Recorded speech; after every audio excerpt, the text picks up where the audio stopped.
Question 6. Two vectors are defined as u equals 2, -5 and v equals -4, 3. Find the resultant vector u plus 3v. Well, we can work out first of all what 3v is. That is 3 times and the -4 and the 3, giving us -12 and 9. So u plus 3v is u plus the 3v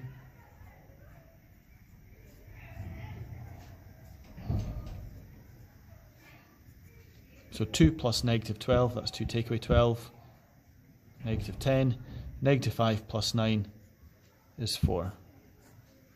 So that's u plus 3v. For the magnitude of it, we have to do the square root of -10 squared plus 4 squared. You'll notice I've put the -10 in a bracket just to make sure that you don't accidentally leave it as -100. It should be +100. So -10 squared is 100 plus 16 is the square root of 116. We can see if we can tidy it up a little bit. So that would be root 2 times root 58, which is root 2 times root 2 times 29, because 2 times 29 is 58.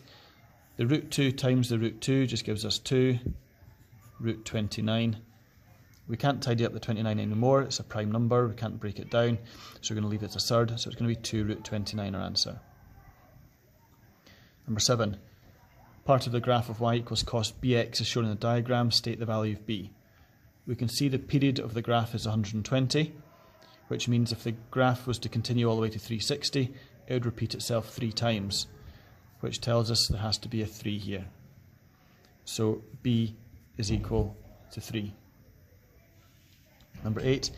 Find the point of intersection of the straight lines with equations 2x plus y equals 5 and x minus 3y equals 6. It doesn't tell us we have to do it algebraically, so you could use a graph, but I wouldn't recommend that in this situation. We can just use simultaneous equations. 2x plus y equals 5, x minus 3y equals 6. I'm going to multiply this equation here by 3, which will mean I've got the same number of y's.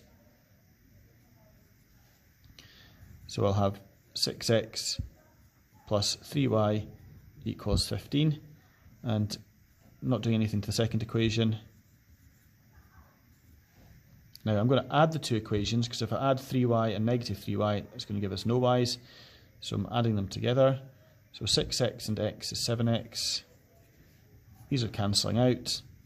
15 and 6 is 21. Divide by 7. X is equal to 3. I now need to find out what the value for y is. I'm going to go back to this first equation. 2x plus y equals 5. So it is 2 times 3 plus y equals 5. 6 plus y equals 5. Subtract 6 from both sides. Y equals -1. So our point of intersection is 3, -1. Now if we can double check to make sure we're correct, we can substitute x and y into this equation, just check it comes out at 6. So x is 3, so it's 3 take away 3 times -1, which should be 3 plus 3, that does indeed make 6, so we can tell from our check that we've got the right answer. So it's 3, -1 is our point of intersection. Next, we have a parabola, y equals x squared minus 3x plus 7, and we have to determine the nature of the roots. So we have to use the discriminant, it tells us to do that. So b squared minus 4ac.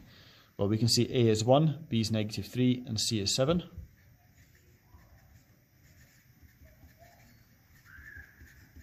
So b squared, that's -3 squared, minus 4 times 1 times 7 is 9, take away 28, which is -19. So we can therefore say b squared minus 4ac is less than 0, therefore there are no real roots. And what that means is the graph doesn't cross the x-axis, so it doesn't have any roots.